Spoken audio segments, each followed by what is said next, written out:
یہ پوچھنا ہے غیر مقلدین کی وجہ تکفیر کیا ہے؟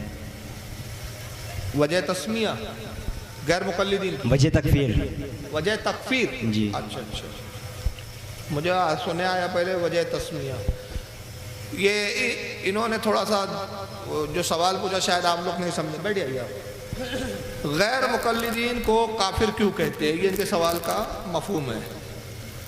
تو غیر مقلدین کو جن بنیاد پر ہم کافر کہتے ہیں، تقلید کی بنیاد، عدم تقلید کی بنیاد پر نہیں کہتے ہیں. کوئی تقلید کا انکار کرے تو گمراہ ہے، صرف بد مذہب ہے. تقلید واجب ہے، اس کا منکر بد مذہب ہے. لیکن کچھ عقائد ان کے ایسے جو کفریہ ہے جس کی بنیاد پر ان کی تکفیر کی گئی. مثال کے طور پہ یہ اللہ کے جسم کے قائل ہے. اور ایک فرقہ مجسمیہ گزرا جس کا بانی جعد بن درہم تھا. یہ بہت قدیم زمانے میں گزرا ہے، امام ابو الحسن اشعری کے زمانے میں. اس کا نام تھا جعد بن درہم. یہ پہلا فرد جاہل بیوقوف تھا وہ، جس نے قرآن کی متشابہ آیتیں، قرآن میں بہت ساری متشابہ آیتیں جس میں اللہ نے وجہ کا ذکر کیا، ید کا ذکر کیا، تو ان آیتوں کو بیس بنا کر اس نے نعوذ باللہ اللہ کا جسم تصور کیا. بعد میں علماء نے اس کی تکفیر کی، وہ فرقہ ختم ہوا. لیکن 661 ہجری میں ابن تیمیہ ایک پیدا ہوا اور اس نے اس عقیدے کو دوبارہ زندگی دی.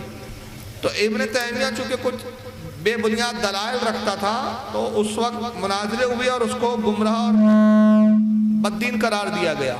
لیکن اس کے ماننے والے اس میں اتنے حد سے زیادہ تجاوز کر گئے کہ وہ بے عینی مانتے کہ واقعی اللہ کا جسم ہے، اور کہتے ہیں ہم تشبیہ اور تعویل نہیں کرتے، تعطیل نہیں کرتے.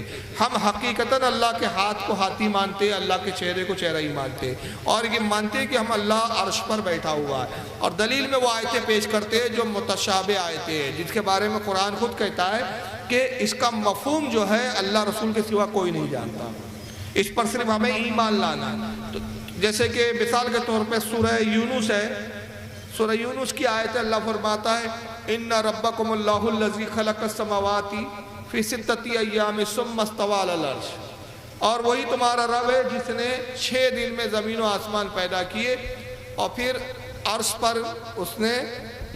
پر مستوی ہوا جو اس کی شان کے لائق ہے. لیکن یہ کہتے ہیں مستوی کے معنی ہم بیٹھنا لیتے.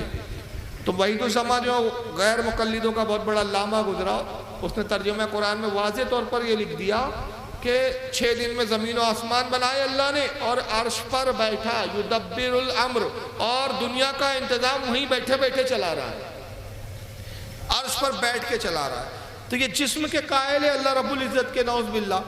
اور اس کے علاوہ پھر علم غیب کے بھی منکر ہے. علم غیب کا منکر بھی ہمارے علماء کے نزدیک کافر ہے، کیونکہ قرآن کی نص سے رسول اللہ کے علم عطائی کا ثبوت ملتا ہے کہ اللہ نے اپنے حبیب کو علم غیب عطا فرمایا ہے. عطائی غیب مانتے ہیں ہم، لیکن یہ اس کے بھی منکر ہے. تو یہ چند بنیاد ہے جس کی بنیاد پر ان پر حکم تکفیر لگتا ہے. اور بعض چیزیں وہ ہے جس کی بنیاد پر ان کو گمراہیت کا حکم لگتا ہے. مثال کے طور پہ رسول کو مردہ ماننا، اس پر ان کو گمراہ سمجھتے ہیں ہم لوگ، اور رسول کو کی حیات کے قائل نہیں.